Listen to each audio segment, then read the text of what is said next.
Hello students, अब हम पढ़ेंगे एकीकरण का तीसरा पार्ट। पहले पार्ट में हमने विलय पढ़ा था, दूसरे पार्ट में हमने 4 चरण पढ़े थे और अब 3 चरण और कुछ जिलों का निर्माण और रियासतों की स्थिति हम पढ़ेंगे। अब यहाँ पर अगर हम चर्चा करें तो 4 चरण जो हमने पढ़ा है उनमें से जो चौथे चरण में जो राजधानी, राज प्रमुख और प्रधानमंत्री वो जो निश्चित हुए थे वही रहेंगे, और आगे के 3 चरण हैं उसमें आपको कहीं पर ज़्यादा दिमाग लगाने की ज़रूरत नहीं, केवल इतना सा समझना है किस भाग को कब शामिल किया गया, रटना कुछ भी नहीं है। यहाँ पर आप देखना कि प्रथम चरण में हमने जो 4 चरण पढ़े हैं दूसरे वीडियो में, उसमें पहला चरण ये हो गया मत्स्य संघ, दूसरा हो गया आपके पूर्वी राजस्थान, तीसरा हो गया संयुक्त राजस्थान और चौथे के अंदर आपने व्रत राजस्थान बना दिया था। और यहाँ पर एक जो क्षेत्र है अजमेर मेरवाड़ा, अजमेर मेरवाड़ा जो है ये केंद्र शासित प्रदेश था, तो इसे उस समय नहीं मिलाया गया था और यहाँ पर अलग से शासन चलाया गया। यहाँ अलग एक विधानसभा चलती थी, दार विधानसभा, और यहाँ पर एक विवाद का विषय बना सिरोही रियासत, सिरोही। अब यहाँ पर अगर देखें हम कि व्रत राजस्थान की कंडीशन देखी जाए तो व्रत राजस्थान कौन कौन सा क्षेत्र आता है, तो आप यहाँ से इसे मिटा सकते हो, ये पूरा मिटा दिया जाए, पूरा अगर मिटा दिया जाए तो ये आपके क्या हो गया, वृहत राजस्थान। वृहत राजस्थान का ये जो क्षेत्र है ये पूरा वृहत राजस्थान हो गया। और केवल आपको समझाने के लिए मैं डैश डैश लगा रहा हूँ। अब यहाँ पर क्या होता है कि जैसे 4 चरण हुए और फिर बाद में यहाँ के स्थानीय लोगों के द्वारा मांग की गई कि हो सके जितना जल्दी मत्स्य संघ को भी राजस्थान में मिलाया जाए, क्योंकि मत्स्य संघ का क्षेत्र छोटा था और वो इतना आत्मनिर्भर भी नहीं था कि उसकी आवश्यकताओं की पूर्ति वो कर सके। तब भारत सरकार का जो विलय विभाग था उसने एक समिति बनाई। समिति बनाने का कारण क्या था, यहाँ पर 2 रियासत, एक भरतपुर एक धौलपुर, वो दोनों जाना चाहती थी यूपी के अंदर, और करौली व अलवर रियासत चाहती थी कि हमारा विलय किस में हो, राजस्थान में। तो उस दौर में क्या होता है कि उन्होंने एक समिति बनाई, समिति का नाम था शंकर राव समिति, शंकर देव समिति, शंकर देव समिति बनाई। ये प्रश्न इस समिति के बारे में 2 बार पूछा जा चुका है। सेकंड ग्रेड के अंदर 2017 के अंदर जो एग्ज़ाम हुए थे, अप्रैल में जो पेपर हुआ था उसमें पूछा गया था शंकर देव समिति में सदस्य कितने थे। और अब यहाँ पर 4 चरण हम पढ़ चुके हैं। 5वें चरण में क्या होता है कि जब शंकर देव ने सिफारिश की, समिति ने सिफारिश की कि लोगों का जनमत है, लोग चाहते हैं कि मत्स्य संघ का विलय किसमें किया जाए, राजस्थान में किया जाए। उस समय क्या होता है कि इस समिति की सिफारिश पर इस मत्स्य संघ को भी किसमें मिला दिया, वृहत राजस्थान में। तो वृहत राजस्थान प्लस मत्स्य संघ मिलकर क्या बन गए, संयुक्त वृहत राजस्थान। ये 5वां चरण आपका, ये हो गया आपका 5वां चरण, संयुक्त वृहत राजस्थान। संयुक्त वृहत राजस्थान जो बना उसमें कितनी रियासतें हो गई, अब 14 + 4 18 रियासतें हो गई। अब कौन कौन बच रहा है, सिरोही और अजमेर मेरवाड़ा। और ये कब मिलाएगी, 15 मई 1949। 15 मई 1949 को 5वां चरण बना था। और यहाँ पर कोई अब राज प्रमुख चेंज नहीं होगा, नहीं, राजधानी वो जो यथावत जो है वही रहेंगे। अब आता है 6वां चरण। 6वां और 7वां चरण जो है एकीकरण का विवाद का विषय रहा था, और कौन सी रियासत के लिए, वो सिरोही रियासत के लिए हुआ था। अब यहाँ पर क्या होता है कि मैंने आपको पहले बताया था कि सिरोही रियासत को मुंबई एजेंसी में मिला दिया गया। अब यहाँ पर स्थानीय लोगों के द्वारा मांग की गई कि इस सिरोही को संस्कृति के आधार पर या किसी भी आधार पर देखा जाए, या पुराने समय के आधार पर, क्योंकि सिरोही रियासत राजपूताने के अंतर्गत आती थी तो इसे राजस्थान के अंदर मिलाना चाहिए, तो सरदार वल्लभ भाई पटेल ने इससे इनकार कर दिया। हीरालाल शास्त्री और यहाँ के प्रजामंडल के जितने भी नेता थे उन्होंने पंडित जवाहरलाल नेहरू से मांग की, तो पंडित नेहरू ने पत्र लिखकर जवाहरलाल नेहरू को अवगत करवाया कि एक बार आपको पुनर्विचार करना चाहिए इस पर। तो यहाँ पर क्या होता है कि हीरालाल शास्त्री ने कहा कि हम बिना गोकुल भाई भट्ट के राजस्थान कैसे चलाएंगे, हमें गोकुल भाई भट्ट चाहिए। उनका कहने का मतलब था कि अगर गोकुल भाई भट्ट आएंगे तो यानी कि ये सिरोही भी इसमें आएगा।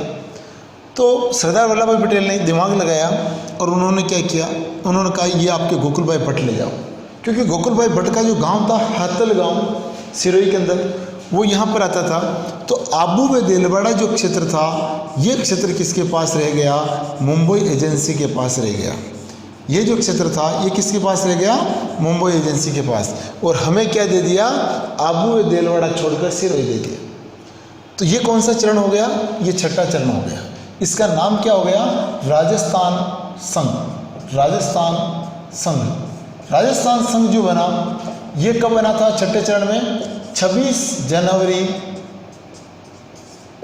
1950। 26 जनवरी 1950 ये डेट अपने लिए बड़ी महत्वपूर्ण है। छठा चरण इसलिए महत्वपूर्ण है कि सिरोही हमारे में मिलाया गया था। इससे दो प्रश्न और पूछे जाते हैं, वो कौन कौन से, कि पहला तो राजस्थान को संवैधानिक रूप से राजस्थान जो नाम मिला था वो कौन से चरण में मिला। राजस्थान को संवैधानिक तौर पर जो नाम मिला था वो मिला था छठे चरण में, और 26 जनवरी 1950 को दिया गया था, क्योंकि संविधान 26 जनवरी 1950 को लागू हुआ था। इसीलिए राजस्थान का संवैधानिक रूप से जो नाम घोषित किया गया राजस्थान, वो किया गया छठा चरण में 26 जनवरी 1950 को। अब दूसरा प्रश्न क्या आता है कि जो संघ होता था उसका प्रधानमंत्री हुआ करता था, जैसे हीरालाल शास्त्री, माणिक्यलाल वर्मा, इनको जो बनाया गया शोभाराम कुमाऊत, गोकुल असावा, वैसे यहाँ हीरालाल शास्त्री बने थे चौथे चरण में। तो इस पद का नाम बदलकर मुख्यमंत्री कर दिया गया। अगर पूछ लिया जाए कि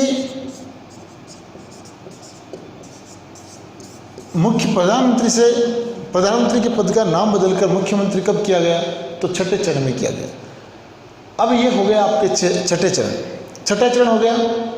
और अब कुछ दिनों के बाद पुनः यहाँ के लोगों की मांग होने लगी कि कैसे भी होकर आबू व देलवाड़ा भी राजस्थान में मिलाना आवश्यक है।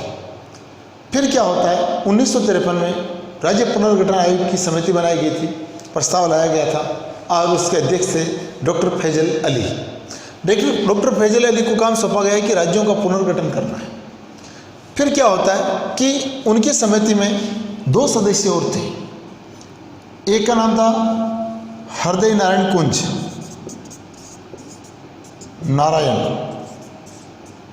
कुंज और एक का नाम था पन्नीकर, और इसके अध्यक्ष थे फैजल अली समिति के अध्यक्ष थे। तो इस समिति की सिफारिश पर आबू व देलवाड़ा को भी राजस्थान में मिला दिया गया 1 नवंबर 1956 को। 1 नवंबर 1956 को आबू देलवाड़ा, और फिर आता है अजमेर मेरवाड़ा, इसे भी इसमें मिला दिया गया। तो 1 नवंबर 1956 को हमें ये राजस्थान प्राप्त हुआ था। यहाँ पर मैं आपको बता देना चाहूँगा कि शंकरदेव समिति के अंदर 3 सदस्य थे, उनमें एक का नाम था प्रभु दयाल, और एक का नाम था R.K. सिद्धवा। R.K. सिद्धवा यहाँ के ये 3 सदस्य हो गए। शंकरदेव अध्यक्ष थे, प्रभु दयाल और R.K. सिद्धवा इसके सदस्य थे। तो यहाँ पर अपने एकीकरण के दौर में 3 समितियाँ बनाई गई, एक तो सत्यनारायण राव समिति, एक शंकरदेव समिति और एक ये अपने फैजल अली समिति। अब यह राजस्थान जो बना है, इसका जो एकीकरण हुआ था वो हुआ था, इसका समय लगा 8 वर्ष 7 माह और 14 दिन, ये अपना समय लगा। 8 वर्ष 7 माह 14 दिन के अंदर एकीकरण पूरा हुआ। और अब यहाँ पर जो अजमेर मेरवाड़ा केंद्र शासित प्रदेश था उसे राजस्थान में मिलाया गया। जैसे ही इसे मिलाया तो ये अपने 26वां जिला बनाया गया इसे। पहले यहाँ पर अजमेर मेरवाड़ा में अलग से विधानसभा चलती थी, उसे बोलते थे दार विधानसभा, दार सभा बोला जाता था। 30 विधायक थे। इसके प्रथम व आखिरी मुख्यमंत्री जो हुए वो हुए हरिभाऊ उपाध्याय इसके प्रथम व आखिरी मुख्यमंत्री हुए। पर डॉक्टर फैजल अली समिति की सिफारिश पर अजमेर मेरवाड़ा को भी राजस्थान में मिला दिया गया।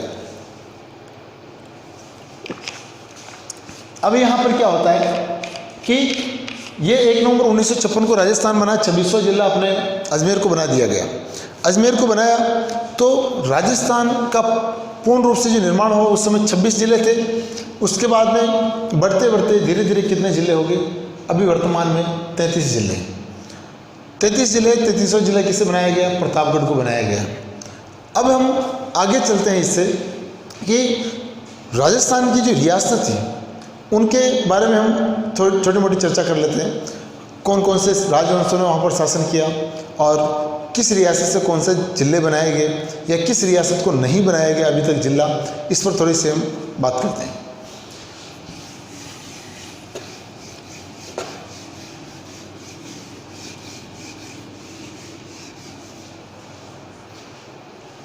अब यहाँ से आगे बढ़ें तो सबसे पहले हम रियासतों को लेते हैं। तो उसमें से सबसे पहले लेते हैं हम जोधपुर को। जोधपुर जो रियासत थी इसके जिले बनाए गए। एक तो जालौर, बाड़मेर, पाली,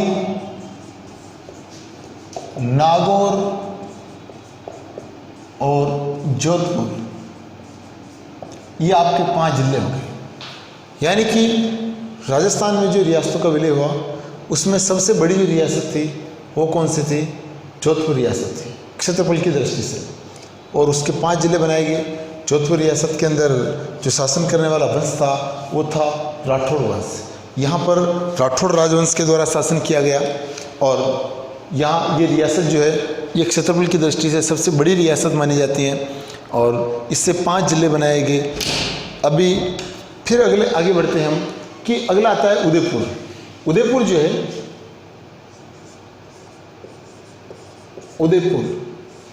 उदयपुर से जो जिले बनाए गए, सबसे पहले हम बात करें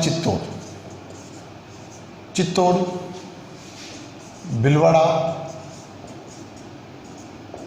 और उदयपुर। अब इसके बाद नवीनतम जो जिला बनाया गया वो बनाया गया राजसमंद, और एक बनाया गया चित्तौड़ से अलग करके प्रतापगढ़। यहाँ पर गोयल वंश के द्वारा शासन किया गया। फिर अगला आता है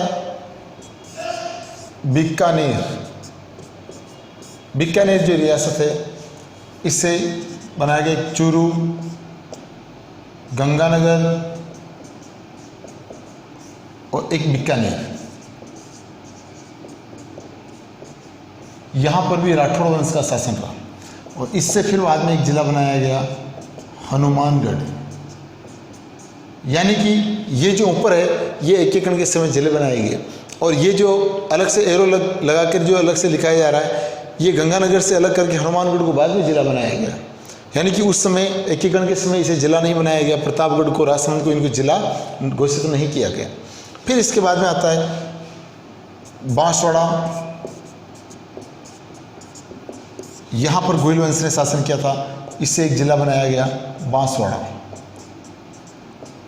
यहाँ के शासकों के नाम के आगे महारावल लगता था।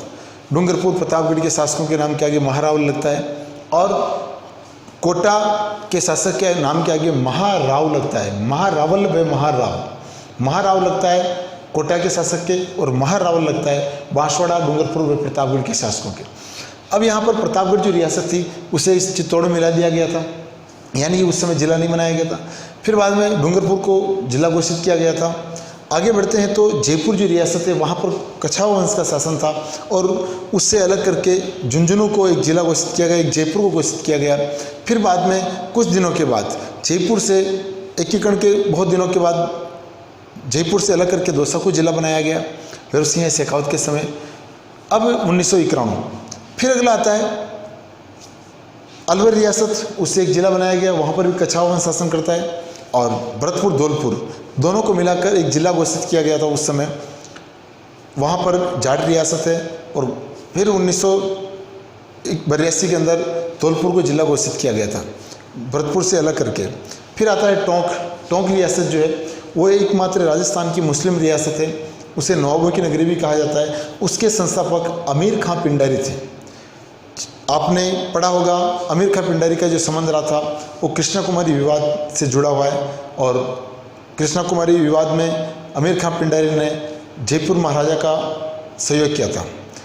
अब यहाँ पर अगला आता है कि सिरोही रियासत है, वहाँ चौहानों की रियासत थी और वहाँ देवड़ा चौहान, सिरोही से भी एक ज़िला बनाया गया। पर सिरोही में आपको विशेष ये ध्यान रखना है कि ऐसी कौन सी रियासत है जो सबसे अंत में मिलाएगी, वो सिरोही रियासत है। और दूसरा कि ये कितने भागों में मिलाएगी, 2 भागों में मिलाएगी। और एक अंग्रेज़ों से जो यहाँ की रियासतों ने संधि की थी उसमें भी सबसे अंत में जो संधि करने वाली रियासत थी 11 सितंबर 1823 को, वो भी सिरोही रियासत थी। इसी के साथ अपना एकीकरण का जो पाठ है वो पूरा होता है और आगे हम दूसरे टॉपिक पर बात करेंगे। धन्यवाद।